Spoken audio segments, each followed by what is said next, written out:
जय हिंद साथियों, आप परीक्षा से पहले आपको ये 100 प्रश्नों वाला पेपर जरूर लगाना चाहिए। सुपर फास्ट तरीके से इस पेपर को खत्म करेंगे सिर्फ और सिर्फ साथियों 20 मिनट में।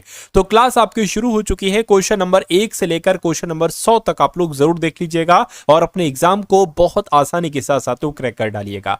तो पहला सवाल आपकी स्क्रीन पर है कि निम्नलिखित में से किस लेखक ने वेल्थ ऑफ नेशंस पुस्तक लिखी थी। तो ये क्वेश्चन बहुत इंपॉर्टेंट है, आपको ध्यान रखना है। एडम स्मिथ ने ही साथियों वेल्थ ऑफ नेशंस नाम की पुस्तक लिखी थी। उसके बाद देखिए साथियों, रामायण ग्रंथ किसके द्वारा लिखित है। तो किसके द्वारा लिखित साथियों, वाल्मीकि के द्वारा लिखित है। आंसर आपको ऑप्शन नंबर बी होगा। अगला देखिए साथियों, महाभारत किसके द्वारा रचित है। तो महाभारत की अगर बात करते हैं साथियों तो वेद व्यास के द्वारा लिखित है। राइट आंसर अगर आपका है ऑप्शन नंबर किसके साथ, ए के साथ, तो बिल्कुल सही है। अगला सवाल आपकी स्क्रीन पर है, आपसे कहा जा रहा है कि अभिज्ञान शकुंतलम के लेखक कौन है। तो अभिज्ञान शकुंतलम के लेखक कौन है, मैं कहूंगा कालिदास ही अभिज्ञान शकुंतलम के लेखक हैं। देखिए पुस्तकों से संबंधित कम से कम एक सवाल, ज्यादा से ज्यादा 2 सवाल, क्योंकि इसमें साथियों आपके सवाल जो होंगे साथियों मैं कहूंगा लगभग 2 से 3 सवाल आपको जरूर देखने को मिलेंगे। तो इसलिए बहुत ध्यानपूर्वक जरूर देखिए। इन टॉपिक वाइज हमने जैसे कि अभी पुस्तकों वाले कुछ क्वेश्चन चल लगभग 8-10 क्वेश्चन पुस्तक वाले चलेंगे, उसके बाद एक दूसरा टॉपिक शुरू हो जाएगा। इस तरीके से वो सारे टॉपिक हम लोग खत्म कर देंगे जिन जिन टॉपिक से 2-2 सवाल साथियों आते ही आते हैं। देखिए अर्थशास्त्र किसने लिखा था, तो चाणक्य के द्वारा लिखित है साथियों अर्थशास्त्र। अगला देखिए, आपसे कहा जा रहा है साथियों तिरुकुरल किस भाषा में लिखा गया है। तो ये तमिलनाडु में लिखा गया है। आंसर आपको ऑप्शन नंबर बी होगा। उसके बाद देखिए, महिला शतरंज विश्व रैपिड चैंपियनशिप बनने वाली पहली भारतीय ग्रैंड मास्टर कौन बनी है। तो साथियों कौन बनी, इनका नाम कोनेरू हम्पी है और यह सवाल इंपॉर्टेंट है, आपको ध्यान रखना चाहिए। उसके बाद देखिए साथियों, अदिति अशोक का संबंध किस खेल से। देखिए नया टॉपिक शुरू हो चुका है, तो आपके एग्जाम में पूछा जाएगा कि अदिति अशोक का संबंध किससे है, तो आपको बता देना है गोल्फ के खेल से है। विजय हरारे ट्रॉफी किस खेल में दी जाती है। तो विजय हरारे ट्रॉफी साथियों क्रिकेट के खेल में दी जाती है, यह भी आपको मालूम होना चाहिए।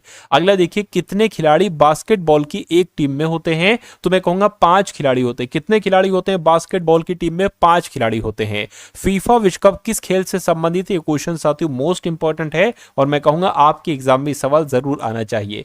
तो फुटबॉल से संबंधित है साथियों फीफा विश्व कप। आंसर आपका ए होगा।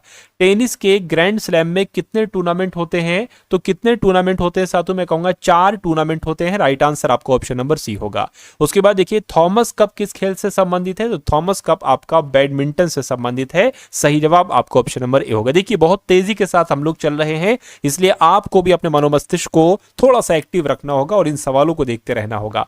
क्रिकेट के डॉन ब्रैडमैन का संबंध किस देश से है। तो ये साथियों ऑस्ट्रेलिया देश के रहने वाले हैं। कौन, डॉन ब्रैडमैन, और इनका संबंध क्रिकेट के खेल से है।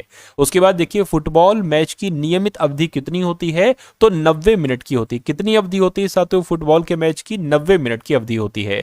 अगला सवाल है, डीसीएम ट्रॉफी का संबंध किस खेल से है। तो इसका संबंध साथियों फुटबॉल के खेल से। डीसीएम ट्रॉफी का संबंध फुटबॉल के खेल से है। उसके बाद देखिए नेक्स्ट नंबर का सवाल है, आपसे कहा जा रहा है साथियों कि FA कप, क्या साथियों FA कप का संबंध किस खेल से है। तो क्या फुटबॉल से है। बिल्कुल सही साथियों, फुटबॉल से ही FA कप का संबंध है, आपके एग्जाम में आएगा।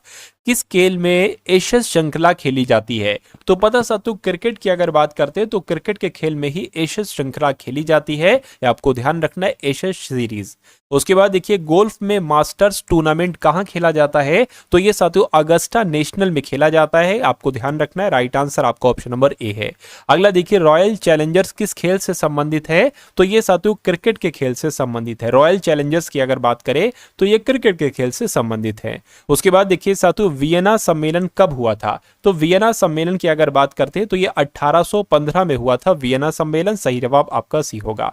उसके बाद देखिए, किस देश को यूरोप का मरीज कहा जाता है। ये भी बहुत इंपॉर्टेंट क्वेश्चन है। तो यूरोप का मरीज पता किसको कहा जाता है साथियों, तुर्की को कहा जाता है। तो तुर्की आपके सवाल का बिल्कुल सही जवाब हो जाता है। जर्मनी का एकीकरण कब पूरा हुआ था। कब पूरा हुआ था, मैं कहूंगा 1871। कहां पर लिखा हुआ है, ऑप्शन नंबर डी में लिखा हुआ है। जर्मनी का एकीकरण साथियों 1871 में पूरा हुआ था। उसके बाद देखिए एक्ट ऑफ यूनियन किस वर्ष पारित किया गया, तो आपको मालूम होना चाहिए साथियों 1707 में। कब? 1707 में एक्ट ऑफ यूनियन पारित किया गया। सही जवाब आपका ऑप्शन नंबर सी होगा। उसके बाद देखिए अगला सवाल आपकी स्क्रीन पर है साथियों, बोल्शेविक रेवोल्यूशन कब हुआ, यानी कि आपसे कहा जाता है साथियों जो बोल्शेविक क्रांति थी ये कब हुई, तो मैं कहूंगा 1917 में बोल्शेविक क्रांति हुई थी।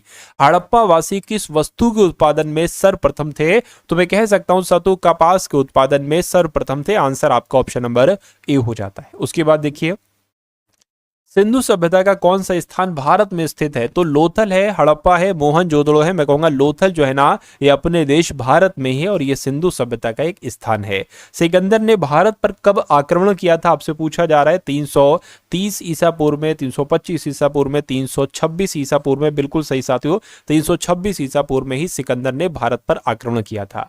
अगला देखिए साथियों लाल सेना का गठन कब किया गया, सॉरी किसने किया लाल सेना का गठन, तो आपको ध्यान रखना है ट्रॉट्स्की के द्वारा। क्या? ट्रॉट्स्की ने ही साथियों लाल सेना का गठन किया था। उसके बाद देखिए अगला सवाल, भारत में अंग्रेजी शिक्षा की शुरुआत किसने की थी, तो भारत में अंग्रेजी सेना की शुरुआत मैं कहूंगा मैकॉले के द्वारा की गई थी। भारत में अंग्रेजी शिक्षा की शुरुआत है ना, अंग्रेजी शिक्षा की शुरुआत लॉर्ड मैकाले ने की थी, आपको ध्यान रखना है। चलिए राजा राममोहन राय को सरोकार नहीं था, तो राजा राममोहन राय को सरोकार नहीं था सती प्रथा की समाप्ति में, है ना, विधवा पुनर्विवाह में और संस्कृत की शिक्षा में, या इनमें से कोई नहीं। तो मैं कहूंगा संस्कृत की शिक्षा में साथियों इनको सरोकार नहीं था, यानी कि सती प्रथा की समाप्ति इन्होंने की थी। विधवा पुनर्विवाह में भी साथियों इन्होंने अहम योगदान दिया था, लेकिन इसमें योगदान नहीं दिया, तो यही आपका जवाब हो जाता है। उसके बाद देखिए अगला सवाल, जलियांवाला बाग हत्याकांड के लिए कौन सा जनरल उत्तरदायी था, तो कौन सा जनरल उत्तरदायी था, मैं कहूंगा कौन से जनरल उत्तरदायी थे, तो जनरल डायर उत्तरदायी थे। जलियांवाला बाग हत्याकांड जनरल डायर ने ही करवाया था, इसलिए सही जवाब आपका अगर ऑप्शन नंबर सी था तो बिल्कुल सही था। उसके बाद देखिए साथियों प्रथम मैसूर युद्ध किनके बीच लड़ा गया, तो ब्रिटिश और टीपू सुल्तान के बीच, ब्रिटिश और हैदर अली के बीच, या ब्रिटिश और मीर जाफर के बीच है। तो आपको मालूम होना चाहिए ब्रिटिश और हैदर अली के बीच ही प्रथम मैसूर युद्ध लड़ा गया था। उसके बाद देखिए सती प्रथा पर प्रतिबंध किसने लगाया था, तो सती प्रथा पर प्रतिबंध किसने लगाया था, मैं कहूंगा लॉर्ड विलियम बेंटिक के द्वारा ही सती प्रथा पर प्रतिबंध लगाया गया था। आंसर आपका ऑप्शन नंबर सी होगा। किस वर्ष में म्यांमार भारतवर्ष से अलग हुआ था, तो आपको यहां पर याद ये रखना है साथियों 1937 में म्यांमार भारतवर्ष से अलग हुआ था। राइट आंसर आपका ऑप्शन नंबर सी होगा। डांडिया रास किस राज्य से जुड़ा है, तो ये कहां पर किया जाता है डांडिया रास, ये गुजरात का है, ये गुजरात में किया जाता है। ये भी सवाल साथियों इंपॉर्टेंट है परीक्षा में आने वाला। उसके बाद देखिए कैकोटिकल नृत्य ये किस राज्य से संबंधित है, मैं कहूंगा ये तो केरल में किया जाता है नृत्य, है ना। कैकोटिकल नृत्य कहां पर किया जाता है, तो ये केरल राज्य का नृत्य है, केरल में किया जाता है। परम नृत्य किस राज्य का लोक नृत्य है, तो मैं कहूंगा उत्तर प्रदेश का है, यानी कि उत्तर प्रदेश में किया जाता है परन नाम का ये लोक नृत्य। आंसर आपका बी है। थापट्टम नृत्य क्या साथियों, थापट्टम नृत्य किस राज्य का, ये कहां पर किया जाता है, तो ये किया जाता है तमिलनाडु में। तो तमिलनाडु आपके सवाल का बिल्कुल सही जवाब हो जाता है। उसके बाद देखिए अगला सवाल, गिद्दा किस राज्य का प्रसिद्ध नृत्य है। देखिए एक एक टॉपिक से दो दो सवाल आएंगे, इसलिए आप इन सारे सवालों को बहुत अच्छे तरीके से तैयार करेंगे। गिद्दा किस राज्य का प्रसिद्ध नृत्य है, गिद्दा की बात चल रही है तो ये पंजाब में किया जाता है, पंजाब आपके सवाल का जवाब होगा।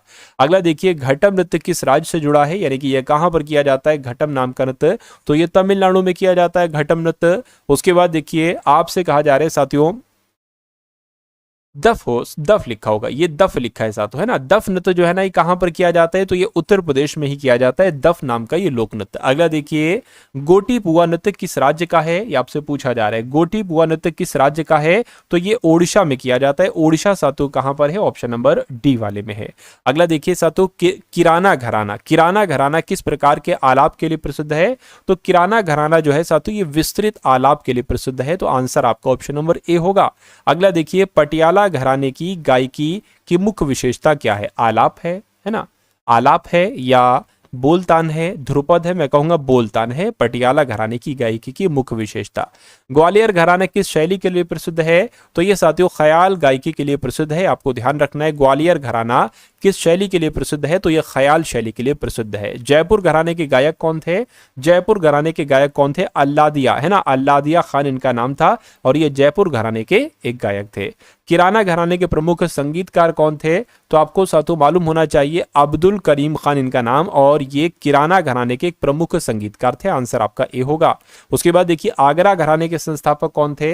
तो आगरा घराने के संस्थापक की अगर बात करें, गागे खां आगरा घराने के ही संस्थापक थे। लखनऊ घराने का कौन सा रूप कथक में अधिक देखा जाता है? देखिए घरानों वाले भी सवाल आते हैं साथियों, इसलिए बहुत ध्यान से देखिए। मैं कहूंगा लखनऊ घराने का कौन सा रूप कथक में अधिक देखा जाता है? तान और आलाप नहीं, कथानक और अभिनय नहीं, सौंदर्य और भाव जो है ना, ये लखनऊ घराने में कथक में अधिक देखा जाता है। अनुच्छेद 21 किस अधिकार से संबंधित है? तो अगर बात करते हैं जीवन और व्यक्तिगत स्वतंत्रता के अधिकार की, तो अनुच्छेद 21 का संबंध जीवन और व्यक्तिगत स्वतंत्रता के अधिकार से ही है। अनुच्छेद 368 की अगर बात करें तो ये साथियों संविधान में संशोधन से संबंधित है। अनुच्छेद 368 सही जवाब आपका ऑप्शन नंबर बी होगा।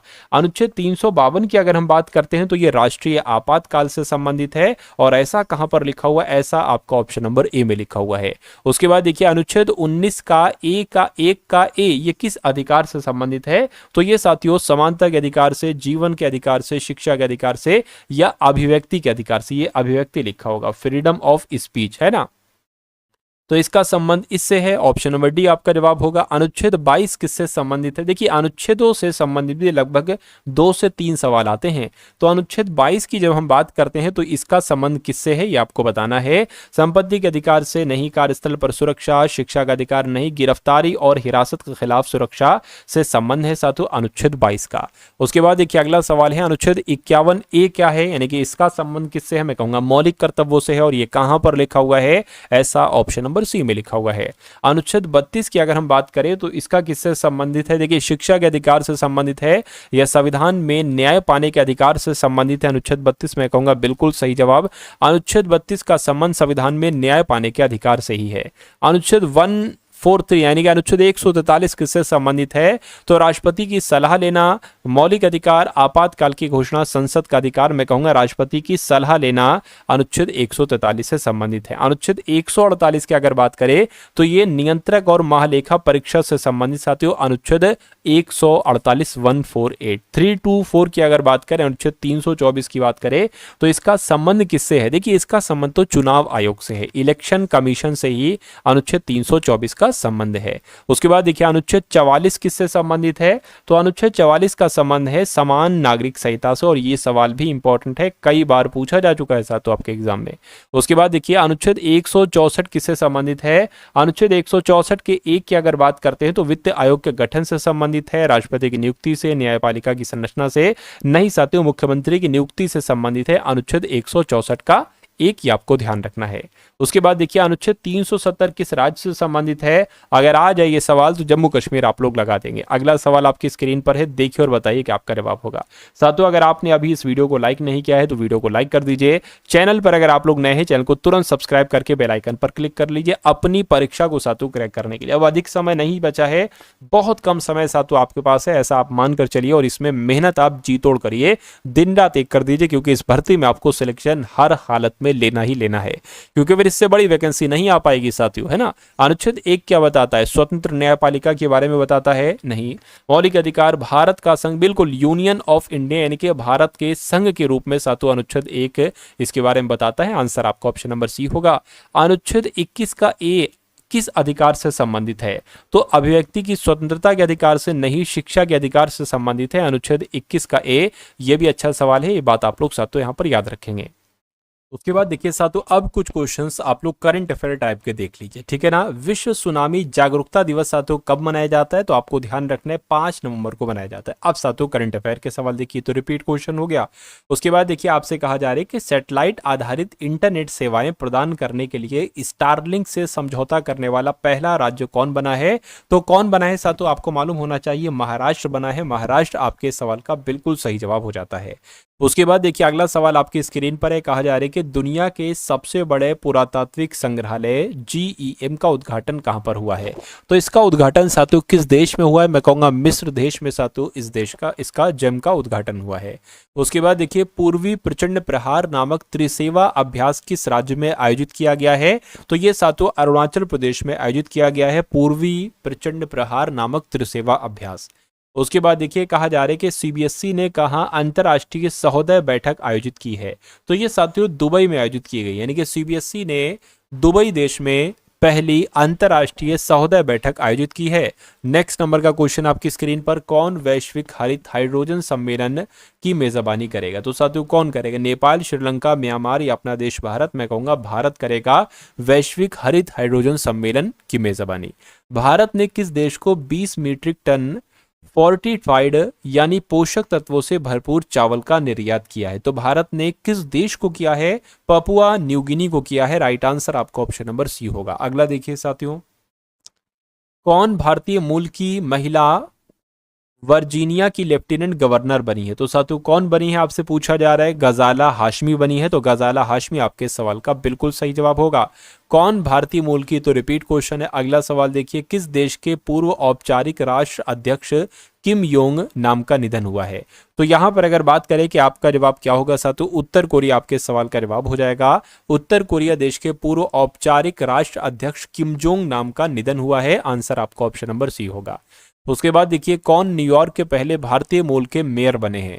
तो इनका नाम क्या है, इनका नाम है जोहरान ममदानी और ये न्यूयॉर्क के पहले भारतीय मूल के मेयर बने हैं। आंसर आपका बी होगा। ये क्वेश्चन इंपॉर्टेंट है। उसके बाद देखिए, कौन न्यूयॉर्क के अच्छा ये भी रिपीट हो गया, कुछ क्वेश्चन रिपीट हैं साथियों गलती की वजह से, कोई दिक्कत नहीं है, गलती से हो गए हैं। फुटबॉल में सेवाओं के लिए किंग चार्ल्स द्वारा नाइट की उपाधि दी गई है। तो नाइट की उपाधि दी गई है साथियों, आपसे यहाँ पर पूछा जा रहा है किसको, सर डेविड बेकहम को। बिल्कुल सही जवाब। आंसर आपका ऑप्शन नंबर सी होगा। आईसीए विश्व सहकारी मॉनिटर 2025 द्वारा जारी रैंकिंग में दुनिया का शीर्ष सहकारी संस्थान कौन बना है। तो साथियों कौन बना है, मैं कहूंगा अमूल बना है। तो अमूल आपके सवाल का बिल्कुल सही जवाब होगा। उसके बाद देखिए, आपसे कहा जा रहा है कि भारतीय सेना ने कहा ओलंपिक मिशन 2036 के लिए खेल सम्मेलन की मेजबानी की है।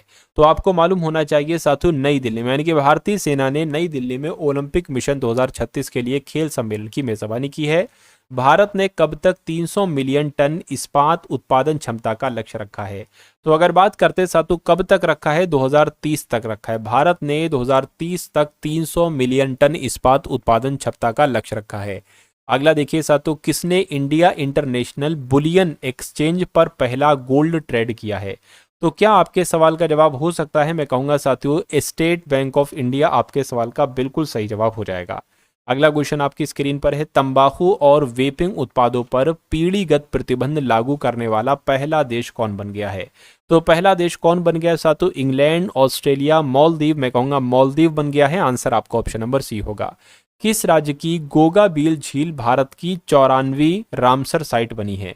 तो मैं कहूंगा साथियों बिहार आपके सवाल का जवाब हो जाएगा, यानी कि बिहार राज्य की गोगाबील झील भारत की 94वीं रामसर साइट बनी है। आंसर आपका ऑप्शन नंबर बी हो जाता है। तो ये साथियों आपके करंट अफेयर के सवाल भी आप लोगों ने देखे और उसके अलावा साथियों जीके जीएस के सवाल भी आप लोगों ने देखे। ये वीडियो आपको कैसी लगी एक बार कमेंट सेक्शन में आप लोग जरूर बताइएगा। और उसके अलावा साथियों मैं आपको बता देना चाहता हूं, देखिए आपके लिए कुछ पीडीएफ तैयार की गई हैं। अगर वो आप पीडीएफ लेना चाहते हैं साथियों, उसमें साथियों जीके के क्वेश्चन है और करंट अफेयर के क्वेश्चन है। मैं डिस्क्रिप्शन में एक नंबर दे दूंगा, उस नंबर के माध्यम से आप लोग साथियों ले सकते हो और सिर्फ 45 रुपीज में वो पीडीएफ आपको दी जा रही है। उसमें जीके है, करंट अफेयर है 2026 और 25 की, ठीक है ना। तो डिस्क्रिप्शन में नंबर है, वहां से नंबर व्हाट्सएप पर मैसेज करके आप उस पीडीएफ को प्राप्त कर सकते हैं पेमेंट करके। तो ये वीडियो आपको कैसी लगी एक बार कमेंट सेक्शन में जरूर बताइएगा। जय हिंद का कमेंट जरूर कर दीजिएगा। इस वीडियो को अपने मित्रों के साथ भी शेयर जरूर कीजिएगा। मिलते हैं हम सभी लोग आने वाली वीडियो में। जय हिंद साथियों।